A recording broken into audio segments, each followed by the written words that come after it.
नमस्कार दोस्तों, स्वागत है आप सभी का आज की क्लास में। आज हम बात करना चाहेंगे कुछ इंपोर्टेंट क्वेश्चनों के बारे में जो आपके एग्जाम के पर्पस से काफी इंपोर्टेंट होते हैं और आने वाले एग्जाम में कई बार पूछ लिए जाते हैं। तो हम देखते हैं कि जो सबसे पहले आपके सामने क्वेश्चन दिया गया, ताशकंद की राजधानी क्या है। ताशकंद की राजधानी क्या है, ये क्वेश्चन आपने पढ़ा है या नहीं पढ़ा, लेकिन आपने ताशकंद का नाम जरूर सुना होगा। ताशकंद का नाम जरूर सुना होगा और ये ताशकंद काफी फेमस रहा है, उसके पीछे कुछ कारण है, हम बात करेंगे इसके बारे में। लेकिन सबसे पहले हम आपको ये बताना चाहेंगे कि जब भी आपके सामने जो क्वेश्चन दिए गए होते हैं और खासकर ऑब्जेक्ट टाइप वाले क्वेश्चनों के लिए आपको क्या करना होता है कि जितने भी ऑब्जेक्ट टाइप क्वेश्चन होते हैं तो उसके लिए आपको माइंड को एक मेकअप करना पड़ता है कि जो क्वेश्चन दिया उस क्वेश्चन को आप ढंग से पढ़िए, 2 बार पढ़िए और पढ़ने के पश्चात उन ऑब्जेक्ट टाइप को चेक कीजिए कि उसके अनुसार आपको कहीं आंसर मिल रहा है क्या। और एवरी जो ऑब्जेक्ट टाइप है उसके बारे में आपको जानकारी होनी चाहिए कि ये किसके लिए प्रसिद्ध है या इसमें क्या है। उससे क्या होगा, जो क्वेश्चन पूछा गया उससे आप उसका थोड़ा सा कोरिलेट करके आप उसको सही करने की कोशिश कर पाओगे। तो हम नंबर 1 क्वेश्चन की बात करना चाहेंगे कि ताशकंद किस देश की राजधानी है। तो राजधानियों को हमें आना भी चाहिए, कई बार पूछ ली जाती है। और ये राजधानियां, थोड़ा अगर आप एटलस को यूज करते हो, मानचित्र जिसको हम कहते हैं, एटलस को यूज करोगे तो इन राजधानियों को या जो देश है या देश की स्थिति है उनको अच्छे से बता पाओगे। ताशकंद की कैपिटल क्या है, ताशकंद किस देश की राजधानी है। तो ताशकंद को हमने सुना कि ताशकंद क्यों फेमस है। ताशकंद वैसे भी आपको पता है कि लाल बहादुर शास्त्री का जो ताशकंद समझौता था वो कहां हुआ था, वो यहीं पर हुआ था। और यहीं पर क्या समझौते के पश्चात लाल बहादुर शास्त्री की मृत्यु हो गई थी। तो तुर्कमेनिस्तान की राजधानी अशगाबाद,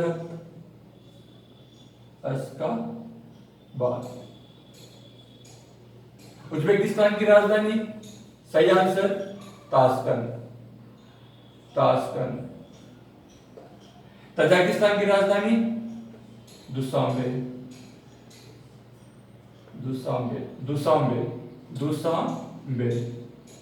और किर्गिस्तान की राजधानी बिश्केक।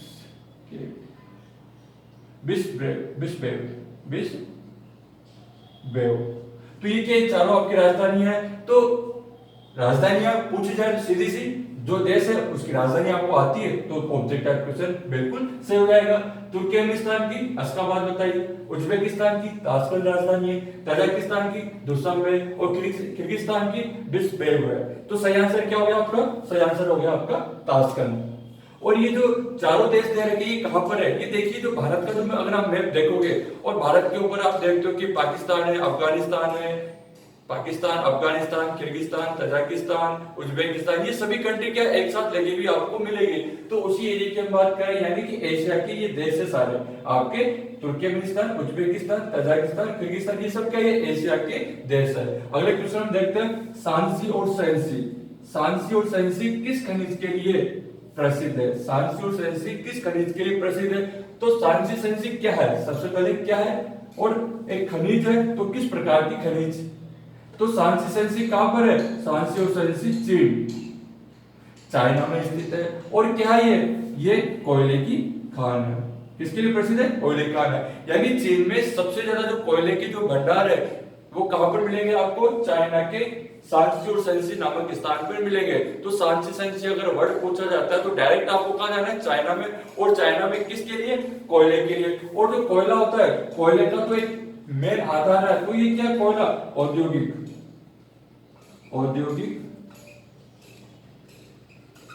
क्रांति जो आपकी हुई, औद्योगिक क्रांति का आधार था कोयला, जिसे हम कई बार क्या बोल देते हैं, ब्लैक गोल्ड भी कहते हैं। और कोयला कहां मिलेगा, कोयला मिलेगा अवसादी चट्टानों में,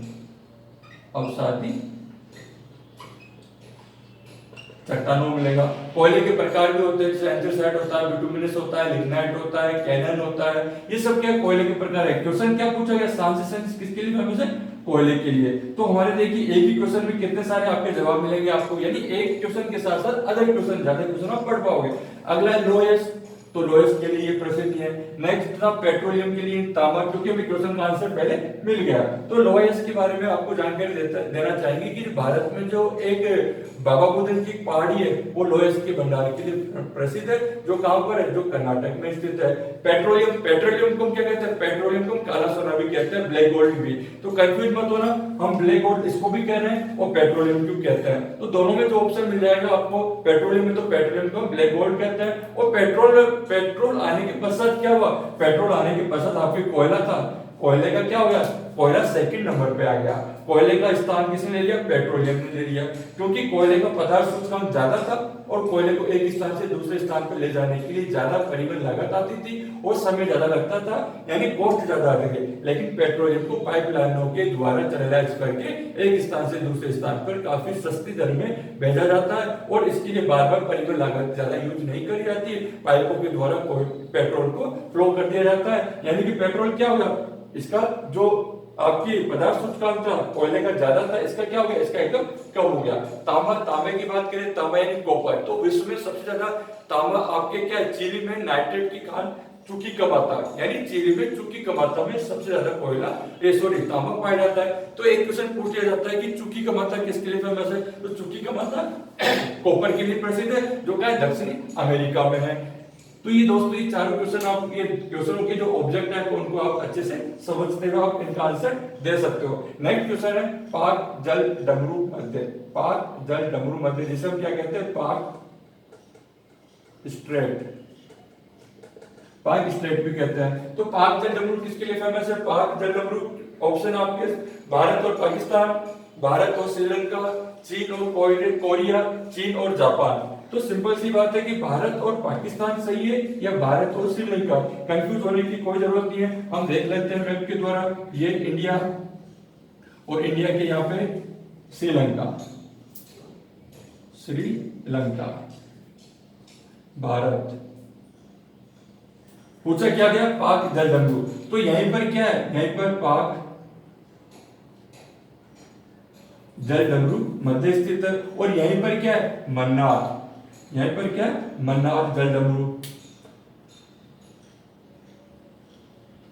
मन्नार जल डमरू स्थित है। तो एक क्वेश्चन पूछा गया पाक जल डमरू मध्य, दूसरे क्वेश्चन आपसे पूछ लिया जाए कि मन्नार जल डमरू मध्य कहां, तो दोनों का आंसर क्या हो गया, भारत और श्रीलंका के, ये भारत और श्रीलंका के मध्य में स्थित है। अभी जो डमरू वर्ड आ रहा है, तो डमरू क्या, देखिए ये डमरू आपके अगर देखें तो इस तरीके जो आपका डमरू होता है, तो डमरू नुमा, यानी ये भी जल का क्षेत्र और ये भी जल का क्षेत्र, यानी दो बड़े महासागरों को आपस में जोड़ने वाला जो सकरा भाग होता है, इसी को हमने क्या कह दिया, इसी को हमने स्ट्रेट या जल संधि या संधि कहते हैं, STRAIT स्ट्रेट या जल संधि कहते हैं। जल संधि दो बड़े महासागरों को बीच में सक्रिय जगह जो जोड़ती है उसको हम क्या कहते हैं, जल संधि। तो भारत और पाक जल संधि या पाक जल संधि तो कहां पर हो गया, भारत और श्रीलंका के मध्य में, एक है पाक जल संधि, दूसरी है मन्नार जल संधि, दोनों का भारत और श्रीलंका के मध्य में स्थित है, तो आपको हमेशा याद रखना है। नेक्स्ट क्वेश्चन देखिए, ये जो भारत और श्रीलंका की बात कर रहे थे इसको थोड़ा और अच्छे से देखते हैं, भारत और श्रीलंका का क्या स्थिति है, किस कारण से ये चर्चा में रहते हैं। देखिए दोस्तों,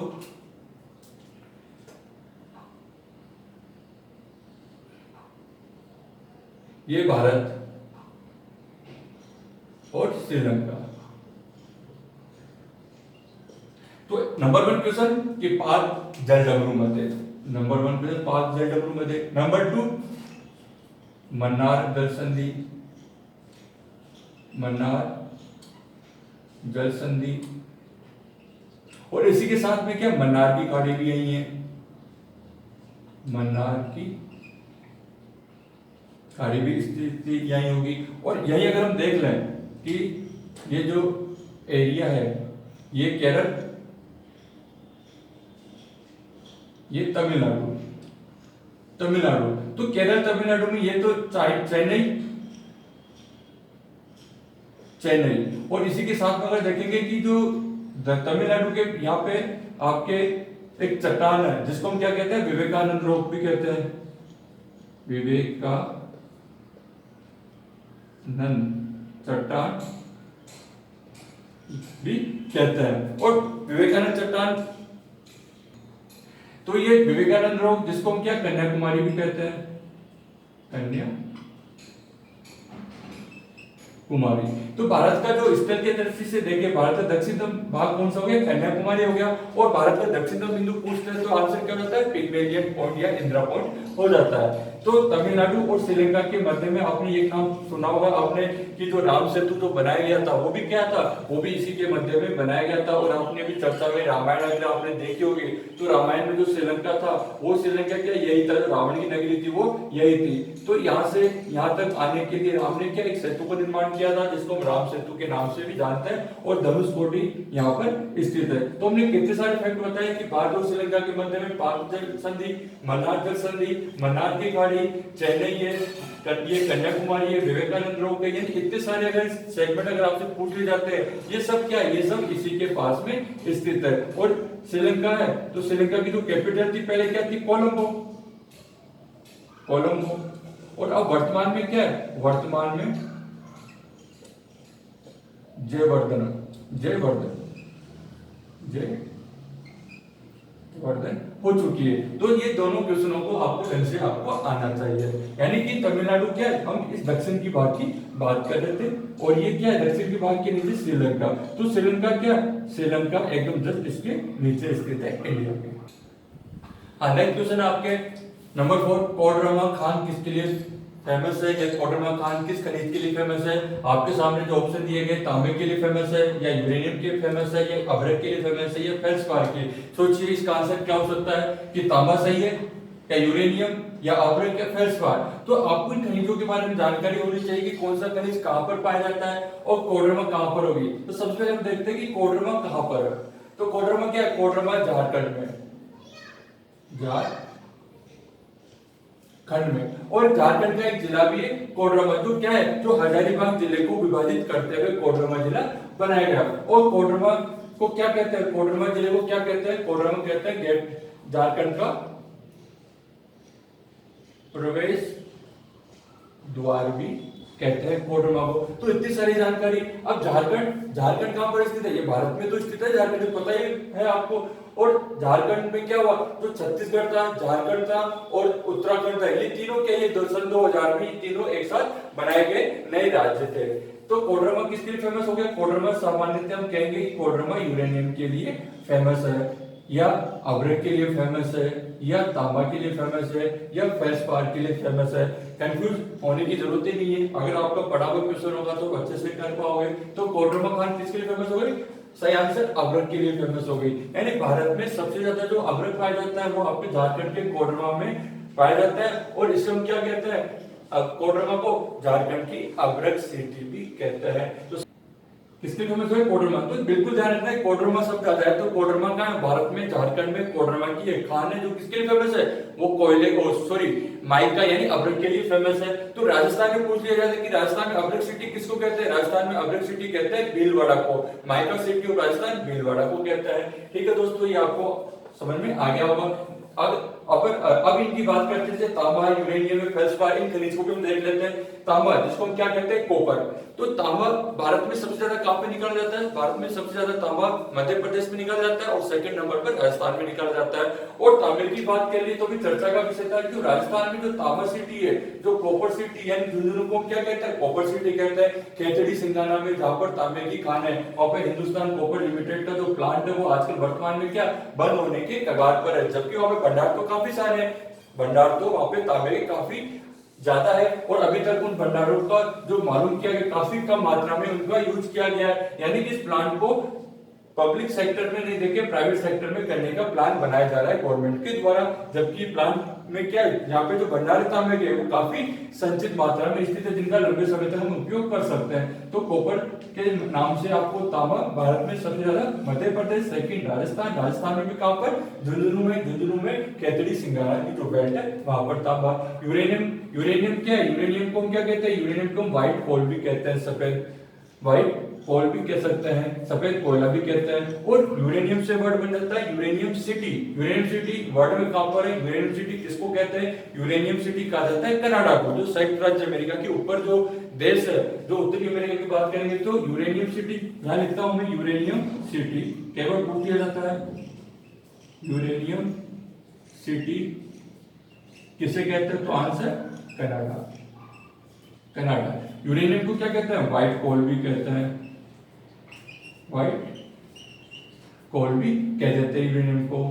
इसके अलावा यूरेनियम क्या है? यूरेनियम एक बहुमूल्य एक खनिज है जिसके भंडार भारत में कम पाए जाते हैं, लेकिन यूरेनियम की तुलना में भारत में आपके दक्षिण में जो केरल है वहां पर किसके भंडार पाए जाते हैं? वहां पर थोरियम के भंडार पाए जाते हैं। इस कारण से यूरेनियम की पूर्ति को थोरियम के द्वारा पूरा किया जाता है और उसको हम थोरियम को यूरेनियम की जगह हम यूज कर सकते हैं। नेक्स्ट क्वेश्चन है आपका उत्तरी चीन का लोएस्ट, उत्तरी चीन का लोएस्ट एक ही रह गया था आपके फेल्सपार खनिज राजस्थान में पूछा गया क्वेश्चन है कि फेल्सपार किसके लिए कहां पर है? तो फेल्सपार राजस्थान में सबसे ज्यादा कहां पर होता है? सीधा क्वेश्चन है, फेल्सपार राजस्थान में सबसे ज्यादा कहां होता है? तो बच्चों आपको इसके लिए सीधा सा मालूम होना चाहिए कि जो अजमेर बोर्ड के द्वारा बच्चे फेल और पास हो जाते हैं तो वो क्या रिजल्ट डिक्लेयर करता है, तो आपको सीधा ध्यान रखना अजमेर।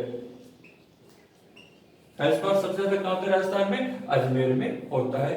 ठीक है, ये चारों आपके ऑप्शन हो गए। नेक्स्ट क्वेश्चन आपका उत्तरी चीन का लोएस्ट का पठार, एक पठार है लोएस्ट का पठार, जैसे तिब्बत का पठार होता है वैसे लोएस्ट का पठार है, और लोएस्ट के एक मोटे आवरण से ढका है जो यहाँ उन तेज शीतकालीन पवनों द्वारा लाया गया है जो आती है। यानी ये कहने का मतलब ये पूछ रहा है कि जो लोएस्ट का पठार है वो किसके द्वारा निर्माण हुआ है, यहाँ पर कहां से हवाएं आती है जिसके कारण इसका निर्माण, क्या सहारा मरुस्थल से आती है, क्या गोबी मरुस्थल से आती है, क्या तारिम बेसिन से आती है, क्या थार से आती है? तो सबसे पहले आपको ये मालूम होना चाहिए कि ये जो कहां पर हुआ लोएस्ट का पठार चीन, और चीन में कहां पर? उत्तरी चीन, चाइना के उत्तरी भाग में स्थित है लोएस्ट का पठार। और ये गोबी मरुस्थल के द्वारा यानी गोबी मरुस्थल से उड़कर आई गई जो पवनें होती है वो उनके साथ जो मिट्टी आती है वो क्या था, जो कंकड़ जो मिट्टी जो आती है वो क्या, वो येलो कलर की होती है, पीले रंग की होती है, और यहाँ पर क्या होता है इसके जमाव हो जाता है। इसके कारण ये लोएस्ट के पठार का निर्माण होता है। और मुख्यतः इस एरिया को हम पीला मैदान के नाम से भी जानते हैं। और जिस पीले मैदान का निर्माण क्या होता है? हांगो के तटवर्ती क्षेत्र में, यानी कि चाइना की दो नदियां, एक यांगत्से सी है, एक हांगो नदी है। तो हांगो नदी के पास में जो लोएस्ट के पठार का निर्माण अच्छा हुआ है, ज्यादा हुआ है, और वहां पे जो मिट्टी का जो सरफेस है वो येलो कलर में होने के कारण उसका पीत मैदान के नाम से भी जानते हैं। और इस मैदान का निर्माण या इस पठार का निर्माण किसके द्वारा हुआ है? इस पठार का निर्माण हुआ गोबी डेजर्ट से उठकर आने वाली पवनों के द्वारा हुआ है। सहारा को आप जानते हो विश्व का सबसे बड़ा मरुस्थल सहारा मरुस्थल जो उत्तरी अफ्रीका में स्थित है। तारिम बेसिन जो आपका गोबी डेजर्ट है उससे आपके पश्चिमी साइड में स्थित तारिम बेसिन। थार को आप अच्छे से जानते हो कि थार क्या भारत और पाकिस्तान की सीमा के बीच में मध्यवर्ती सीमा में क्या थार डेजर्ट, जिसको हम क्या कहते हैं ग्रेट डेजर्ट के नाम से भी जानते हैं। और राजस्थान का थार क्या है? राजस्थान के पश्चिम में पाकिस्तान से जुड़ा हुआ एक शुष्क एरिया है, एक मरुस्थल एरिया है। और इसी थार डेजर्ट के ज्यादा गर्म हो जाने के कारण आपका दक्षिणी पश्चिमी मानसून ज्यादा सक्रिय रहता है। और अभी जो ग्रीष्मकाल का समय थार का डेजर्ट ज्यादा गर्म हो रहा है और इसी कारण से दक्षिणी पश्चिम मानसून भी ज्यादा तेज गति से सक्रिय होगा क्योंकि यहाँ पे लो प्रेशर बन जाता है। तो इतने सारे क्वेश्चन के साथ साथ में अगले क्वेश्चन की हम बात करेंगे जापान की जनजाति क्या है। जापान की जनजाति, तो ये क्वेश्चन था, इसमें सही आंसर क्या था? बी। नेक्स्ट क्वेश्चन है जापान की जनजाति। कितना अच्छा क्वेश्चन है, कई बार एग्जाम में पूछा गया है। जापान की जनजाति है सकाई, बांटू, वेदा या आइनू। तो पहले हम देखते हैं सकाई। ये सकाई कहां पर है? सकाई आपके विषुववृत्तीय क्षेत्र में पाई जाती है, मुख्यतः मलेशिया इंडोनेशिया के पास में, यानी मलेशिया इंडोनेशिया के पास में सकाई जनजाति पाई जाती है। बांटू ये कहां पाई जाती है? ये आपके दक्षिण अफ्रीका में। कहां? दक्षिण अफ्रीका की एक जनजाति है, यानी एक ट्राइब्स जापान की जनजाति है कि जापान की ट्राइब्स है सकाई, बांटू दक्षिण अफ्रीका में, साउथ अफ्रीका में। वेदा भी एक ट्राइब है जो कहां पर है? ये श्रीलंका में, श्रीलंका। नेक्स्ट है आइनू या एनू, आइनू या एनू। तो देखिए दोस्तों जापान की जनजाति का जो सही आंसर होगा वो क्या जाएगा? जापान की जनजाति का सही आंसर आपका हो जाएगा आइनू या एनू। तो सही आंसर क्या होगा? आइनू। तो जब भी क्वेश्चन आ जाए जापान की जनजाति कौन सी है? आइनू। जापान आप अच्छे से जानते हो जापान कहां पर स्थित है? जापान चीन के पास में, तो चीन सागर है और जापान सागर है चीन के पूर्वी भाग में स्थित है। और जापान क्या है? जापान प्रशांत महासागर के मध्य में प्रशांत महासागर से चारों ओर घिरा हुआ एक देश है जापान, जिसकी कैपिटल टोक्यो है। तो सकाई कहाँ पे हुई थी? सकाई विषुवत क्षेत्रों की एक जनजाति है। बाटू दक्षिण अफ्रीका में स्थित है। वेदा श्रीलंका में स्थित है। आइनू या एनु जापान की। सही आंसर डी हो जाएगा। तो दोस्तों जो क्वेश्चन किए कोडरमागाम ने किया था, सही आंसर अवरत था। जो उत्तरी चीन का लोएस का पठार था, उसका आंसर गोबी मरुस्थल था। जापान की जनजाति आपके आइनू है। तो इन तीनों चार क्वेश्चनों को आप ढंग से याद रखिए। नेक्स्ट क्वेश्चन आपके बोरोबुदर बौद्ध मंदिर स्थित है। बोरोबुदर बौद्ध मंदिर स्थित है। ऑप्शन इंडोनेशिया, बी थाईलैंड, सी बांग्लादेश, डी श्रीलंका। तो ये कौन से देश में स्थित होगा? तो पहले बात होना चाहिए बोरोबुदर क्या है? बोरोबुदर एक बौद्ध मंदिर है, एक महायान बौद्ध मंदिर है, जो कहां पर स्थित होगा? ये इंडोनेशिया में स्थित है। इंडोनेशिया में जावा में, इंडोनेशिया में जावा में स्थित है बोरोबुदर। और इंडोनेशिया की कैपिटल है आपकी जकार्ता। इंडोनेशिया कहां पर पड़ता है? इंडोनेशिया दक्षिण पूर्वी द्वीप समूह में स्थित है, जहां पर आपके थाईलैंड है, इंडोनेशिया है, मलेशिया है, जावा है, सुमात्रा, तो वहीं पर इंडोनेशिया स्थित है। और वहीं पर क्या बोरोबुदर बौद्ध एक महायान मंदिर स्थित है, जो भारत का सबसे बड़ा बौद्ध मंदिर भी कहते हैं। 9वीं शताब्दी में इसको बनाया गया था और ये शैलेंद्र राजवंश के द्वारा बनाया गया था। और इसके वास्तुकार कौन थे? इसके वास्तुकार थे गुणाधर्मो इसके वास्तुकार थे। तो ये हिस्ट्री के पर्पस से, ज्योग्राफी के पर्पस से, दोनों पर्पस से एक इंपॉर्टेंट क्वेश्चन है कि कहां पर स्थित? इंडोनेशिया में। थाईलैंड में नहीं है, लेकिन थाईलैंड की जानकारी क्या है? थाईलैंड की कैपिटल क्या है? बैंकॉक है, जो कहां है? इसी के पास में स्थित एक देश है। अगला है बांग्लादेश। बांग्लादेश की कैपिटल क्या है? ढाका। और कहां पर स्थित है? आपके भारत के पश्चिमी बंगाल और म्यांमार के बीच में एक देश है, जिसे कहते हैं बांग्लादेश कहते हैं। श्रीलंका, जस्ट श्रीलंका का है, पाकिस्तान भारत के नीचे के दक्षिण भाग में एक देश है, जिसको कहते हैं श्रीलंका, जिसकी राजधानी क्या है? जिसकी राजधानी वर्तमान में जयवर्धनम है। पहले इसकी राजधानी क्या थी? पहले इसकी राजधानी कोलंबो थी।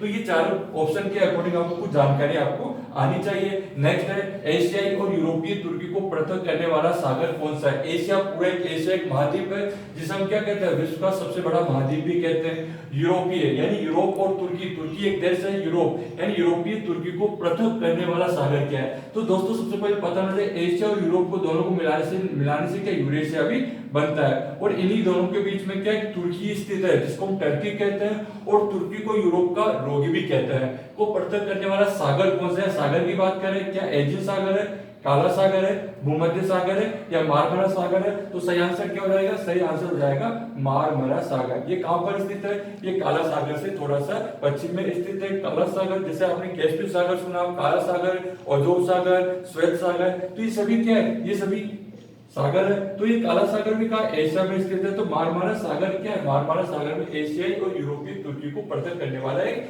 सागर है। नेक्स्ट क्वेश्चन है कोरिया जलडमरू मध्य स्थित है। काफी अच्छा क्वेश्चन है, कोरिया जलडमरू मध्य स्थित है। तो देखिए आपने नाम सुना होगा अपने उत्तर कोरिया और दक्षिण कोरिया। ये उत्तर कोरिया और उत्तर कोरिया, ये दक्षिण कोरिया, और इधर जापान।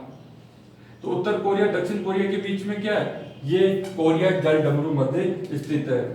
कोरिया जलडमरू मध्य, कोरिया जल संधि भी कह सकते हैं, जल संधि। अब इधर क्या है? कोरिया जल, इधर तो जापान सागर, जापान सागर, इधर है चीन सागर, चीन सागर। इसे हम क्या येलो सी के नाम से भी जानते हैं, पीत सागर के नाम से भी जानते हैं चीन सागर को। तो कोरिया जल संधि, कोरिया यानी दक्षिण कोरिया, ये दक्षिण कोरिया, और ये जापान द्वीप का कौन सा? हांसू, हांसू द्वीप। ओके, हांसू क्यों? तो हांसू द्वीप। तो दक्षिण कोरिया और हांसू के मध्य में तो स्थित है कोरिया जलडमरू मध्य, कोरिया स्ट्रेट। और किन दो सागरों को मिलाती है? Japan sea and China sea, यानी between Japan sea and China sea, between situated Korea strait, Korea जल संधि। अब जल डमरू, जो डमरू होता है बजाने वाला, उसकी शेप में ये डमरू इस तरीके से, जो आपके डमरू होता है इस तरीके से, यानी ये भी वाटर का एक लार्ज पार्ट होता है, ये भी वाटर का एक लार्ज पार्ट होता है। दो बड़े महासागरों को आपस में जो सक्रिय जो जगह होती है, आपस में जो कनेक्ट करती है, इसको हमने क्या कहते हैं? डमरू या स्ट्रेट वर्ड्स के नाम से जानते हैं। जैसे पाक जल संधि होती है, मन्नार जल संधि होती है, आपके कोरिया जल संधि होती है। ये सभी क्या है, ये सभी दो बड़े महासागरों को आपस में जोड़ने वाला एक सकरा एरिया जो भाग होता है उसी को जल संधि कहते हैं। तो कोरिया जल संधि पूछा जाए तो आंसर दक्षिण कोरिया के नीचे कोरिया जल संधि है। इधर आपका जापान है, आंसू द्वीप इन दोनों के बीच में स्थित है। इधर जापान सागर है, इधर चीन सागर है। तो दोस्तों आपको बार बार ये भी कहता हूँ कि जब भी आप क्वेश्चन पढ़ते हो या उनको देश की लोकेशन देखते हो तो एक एड्रेस आपके हाथ में होनी चाहिए और उस एड्रेस के थ्रू आप इस लोकेशन को अगर आप देखोगे तो आपको बड़े अच्छे से ध्यान भी रहेगा और लंबे समय तक आप ये स्थिति भी मालूम कर सकते हो कि कहां पर स्थिति है। तो आपको सही दिक्कत नहीं आएगी। नेक्स्ट क्वेश्चन है ताशकंद। ताशकंद किस देश की कैपिटल है? ताशकंद किस देश की कैपिटल है? ताशकंद है उज्बेकिस्तान की जो राजधानी है वही क्या है? ताशकंद है।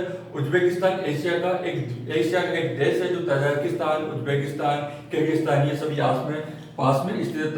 ताशकंद किसकी राजधानी होगी? उज्बेकिस्तान भी होगी। और ताशकंद समझौता भी इसी से संबंधित है जो उज्बेकिस्तान में लाल बहादुर शास्त्री के समय हुआ।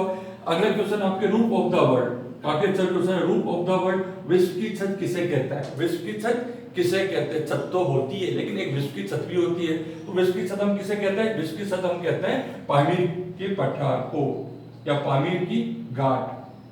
पामीर की घाट इसको क्या कहते हैं? पामीर की घाट को विश्व की छत कहते हैं। ये कहां पर स्थित है? ये इंडिया से थोड़ा ऊपर जाओगे, इंडिया से थोड़ा ऊपर यानी जो आपका इंडिया का जो एरिया है यहाँ पे आप देखोगे, यहाँ पे पामीर की घाट है जिससे कई पर्वत रेंज निकली, कई पर्वत श्रृंखलाएं निकली हुई है। इस कारण से इस घाट को इसको क्या कहते हैं? पामीर की घाट कहते हैं। और इधर आप थोड़ा सा पश्चिम की तरफ आ जाओगे तो आर्मेनिया की घाट मिलेगी। यानी दो घाट है, सबसे बड़ी ऊंची पामीर की घाट, दूसरी आर्मेनिया की घाट है। तो दोस्तों इस प्रकार आपने कुछ क्वेश्चनों को देखा। तो सबसे पहले मैं ये कहना चाहूंगा कि एटलस को हाथ में रखिए और क्वेश्चनों को आप देखते जाइए। जो स्थान आते हैं उनको आप एटलस में थोड़ा गोला कीजिए।